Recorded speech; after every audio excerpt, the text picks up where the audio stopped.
Alright, well, let's talk about simplifying variables today. We're going to start today with the vocab time to define some words. Alright, so vocab time. Let's start off with the word term.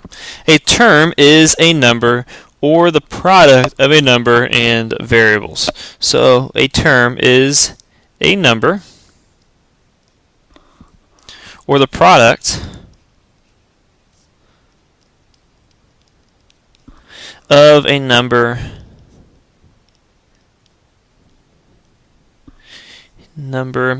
and variables. So a term is a number or the product of a number and variables, or just one variable. And we've talked about variables in the past, and we're going to start talking about them more and more as we move forward. A constant is a term that has no variable. So a constant is a term that has no variable.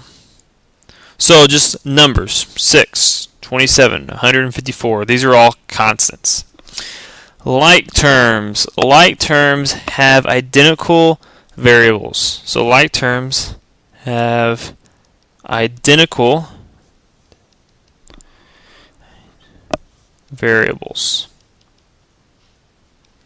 Like terms have identical variables, and coefficient is a number that multiplies a variable. So coefficient is a number that multiplies a variable.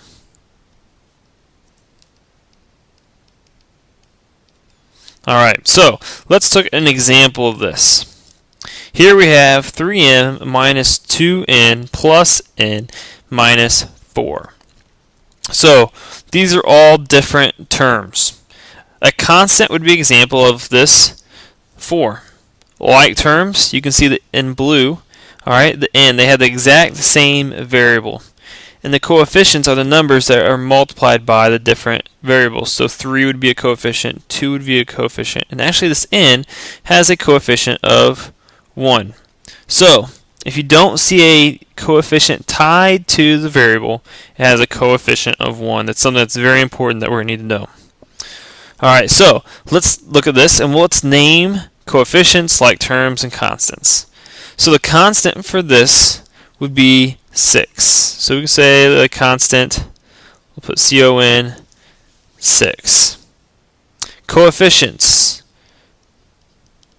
that would be 2, because that's tied to that's multiplied by a variable, and 4 is multiplied by a variable. And how about like terms? Well, 2s and 4s have the exact same variable, so they are like terms. Alright, let's look at this one. Coefficient. In this case, the coefficient is negative 4. We're going to include that negative 4. Constants, there are none. So we'll just write none. And like terms, there are none. How about this last one? Constants. 6 here is a constant. Like terms. Well, the m's, so these have the exact same variable, so 9m, and we're actually going to include this negative sign, this minus sign, negative 2m. Those are like terms. And coefficients. Well, the 9, the 2, and the negative 2, and again, including that minus sign, are all like terms, or are all coefficients. Excuse me. Alright, so just to show you kind of color coordinate it, you have those, that, and finally those. So you can see here how they all match up with the definitions. Well, we can combine like terms, and we combine like terms. What we're going to do is we're going to use all our number properties from earlier in the year, the identity property, associative property, commutative property, distributive property, to use it. Let me remind you real quick about these properties. So I'm going to say something like A is equal to A times 1. That would be an example of the identity property. When we multiply by 1 or add 0, identity property. Associative property. Do something like A plus B in parentheses plus C is equal to A plus B plus C in parentheses. So remember, the parentheses associate different numbers or variables. Commutative property, that would be something like A plus B is equal to B plus A, or A times B is equal to B times A. And then finally, distributive property, we just learned this the other day. So A times B plus C in parentheses is equal to A times B plus A times C. So we're going to use these, and we're going to say what we're using as we combine like terms. So let's look at this. Combine like terms when it's 5y plus y. Well, the first thing I need to do is I need a coefficient for this y here. And there is no coefficient in front of it, which means there's a 1 in front of it. So what we're going to do is we're going to say this is equal to 5y plus 1y. And we used the identity property.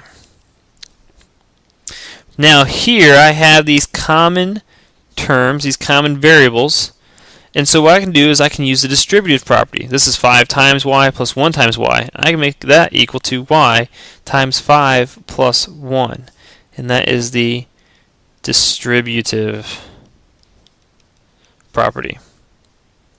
Now I can just add them together, and when I add them I get y times 6, and then I always put the coefficient in the front.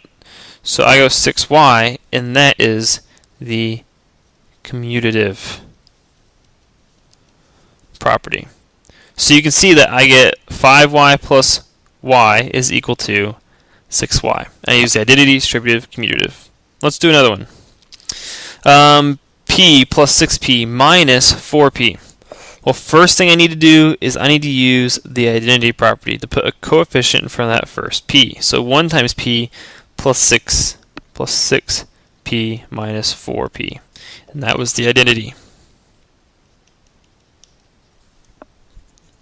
Now I'm going to use the distributive property. The distributive property says that I can take that common term that I have in each of them and put it in parentheses in front. So 1 plus 6 minus 4. That's the distributive. Now I can just add those together. 1 plus 6, that's 7. Minus 4. 7 minus 4 is 3. And then I use the commutative property to put my coefficient in front. So 3p. And that was the commutative property. So you can see how I'm using the different properties to show what my like terms are. Alright, now that we've done a few of those without, let's look at simplifying this. Alright, so we go 4g plus 3 times 3 plus g. So 4g, we're going to use the distributive property here. 3 times 3, that's 9, plus 3 times g. So we use the distributive. Now here I'm going to use the commutative property. What I'm going to do is I'm going to switch the 3g and the 9, because I'm going to use the distributive property again. That was the commutative. Alright, the g's I have in common, so I'm going to put that in front of my parentheses, and 4 plus 3 plus 9, so that is the distributive again, but in a different way. I can add that together to get 7, and I'm going to use my commutative property to put the 7 out in front of the g.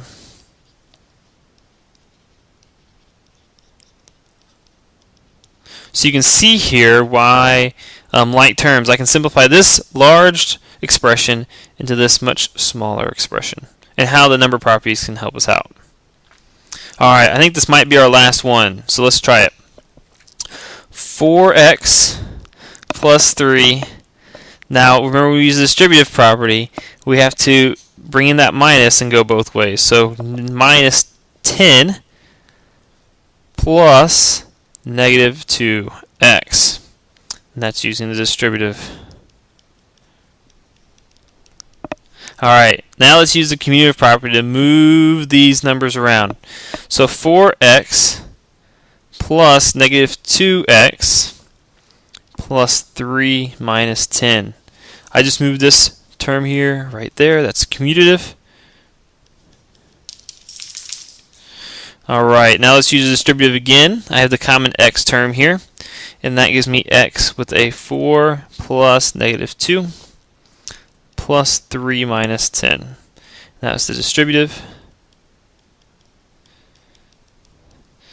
Now I'm going to add them. Alright, so 4 plus negative 2, that's positive 2, plus 3 minus 10, that is negative 7. And then I use the commutative to put out the coefficient in front. So that was the commutative. Alright, so we've simplified it down. We could actually simplify it one more. Combine the plus and minus to make just a minus sign. And then we're done.